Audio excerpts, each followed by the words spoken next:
రైట్గా ఏపీలో రెండో విడత నామినేటెడ్ పోస్టుల విడుదలకు కూటమి ప్రభుత్వం రంగం సిద్ధం చేస్తుంది.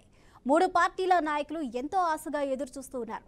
మొదటి లిస్టులో ఉమ్మడి కడప జిల్లాకు ఒక్క చైర్మన్ పోస్టు రాకపోవడంతో క్యాడర్ అసంతృప్తితో రగిలిపోతుంది. కనీసం ఈ లిస్టులోనైనా మా నాయకుని పేరు ఉంటుందో లేదో అన్న సందేహం క్యాడర్లో కనిపిస్తోంది. ఇదంతా ఊరిస్తున్న రెండో లిస్టులో ఎవరి జాతకం ఎలా ఉండబోతుందో చూడాలి. అసలు అంతగా ఆశావాహులు ఉండడానికి కారణాలేంటి? ఒకసారి ఇదే అంశానికి సంబంధించి పూర్తి అప్డేట్స్ను మా ప్రతినిధి గోపీనాథ్ అందిస్తారు. గోపీనాథ్,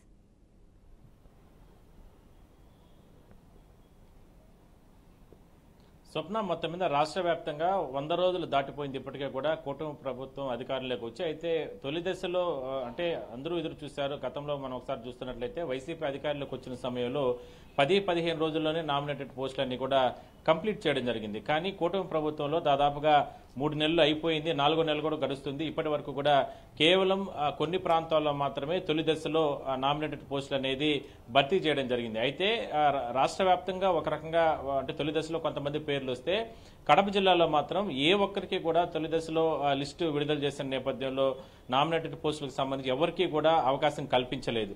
కనీసం రెండో విడతలో అయినా సరే తమ పేర్లు ఉంటాయా? ఎందుకంటే పార్టీ కోసం గతంలో అప్పుడు ఉన్నటువంటి అధికార పార్టీ వైసీపీతో మేము ఎన్నో రకాలుగా ఇక్కడ కష్టాలు పడి ఇబ్బందులు పడి రకరకాల అక్రమ కేసులు పెట్టించుకుని ఆస్తులు పోగొట్టుకుని పార్టీ కోసం కష్టపడిన నేతలందరూ కూడా ఇవాళ తొలి దశలో వాళ్ళ పేర్లు రాకుండా పోవడంతో చాలా అసంతృప్తిలో ఉన్నారు. కనీసం రెండో దశలో అయినా సరే తమకు నామినేటెడ్ పోస్టులు ఇస్తారా ఇవ్వరా అనేటటువంటి అర్థిస్తున్నటువంటి పరిస్థితి కూటమి ప్రభుత్వంలో. మొత్తం మీద రాష్ట్ర వ్యాప్తంగా ఇప్పటికే చాలా జిల్లాలకు సంబంధించి చాలా నియోజకవర్గాల్లో ఇప్పటికే కూడా తొలి దశలో ఎంతో మందికి కూటమి 3 పార్టీల్లో కూడా నామినేటెడ్ పోస్టులు అనేది భర్తీ చేయడం జరిగింది. కేవలం ఒక కడప జిల్లాలో మాత్రం ఎవరికి ఇవ్వకపోవడంతో వాళ్ళందరూ అసంతృప్తి వ్యక్తం చేస్తున్నారు. కనీసం రెండోసారి అయినా సరే ఇచ్చే లిస్టులో అయినా సరే తమ పేర్లు ఉండే రకంగా చూడాలి, తమ పైన కరుణ చూపాలంటూ కూడా పార్టీ అధినేతల్ని వాళ్ళు కోరుకుంటున్నారు. మొత్తం మీద అతి త్వరలోనే మరో 2-3 రోజులు లేదంటే మహా అంటే ఒక వారం లోపల రాష్ట్ర వ్యాప్తంగా అంటే దేవాలయాలకు కావచ్చు లేదంటే స్వతంత్రంగా ఉన్నటువంటి వ్యవస్థలకు కావచ్చు వీటన్నిటిపైన కూడా చైర్మన్లు, వైస్ చైర్మన్లు లేదంటే పాలక మండలిలు నియమించే అవకాశం అయితే ఉంటుంది. అదే స్థాయిలోనే పూర్తి స్థాయిలో వాళ్ళకందరికీ అవకాశం కల్పించాలని చెప్పి వాళ్ళైతే ఇప్పటికే కూడా చెప్పుకుంటున్న నేపథ్యంలో మరి పార్టీల అధినేతలు ఏ విధంగా నిర్ణయాలు తీసుకుంటారు? ఒక్క సీట్ అంటే ఒక్క అవకాశం కూడా కడప జిల్లాకు రాలేదు కాబట్టి ఈసారైనా సరే రెండో విడతలో ఇచ్చేటటువంటి లిస్టులో అయినా సరే తమ పేర్లు ఉంటాయా ఉండవా అనేటటువంటి భయం వాళ్ళు వ్యక్తం చేస్తున్న తరుణంలో ఖచ్చితంగా పార్టీ అధినేతలు అది తెలుగుదేశం కావచ్చు లేదంటే జనసేన కావచ్చు లేదంటే బీజేపీ వీళ్ళందరూ కూడా గతంలో ఇక్కడ కడప జిల్లాలో పెద్ద ఎత్తున కష్టపడి పార్టీల కోసం నిలబడడం జరిగింది. మంచి సీట్లు కూడా రావడం జరిగింది.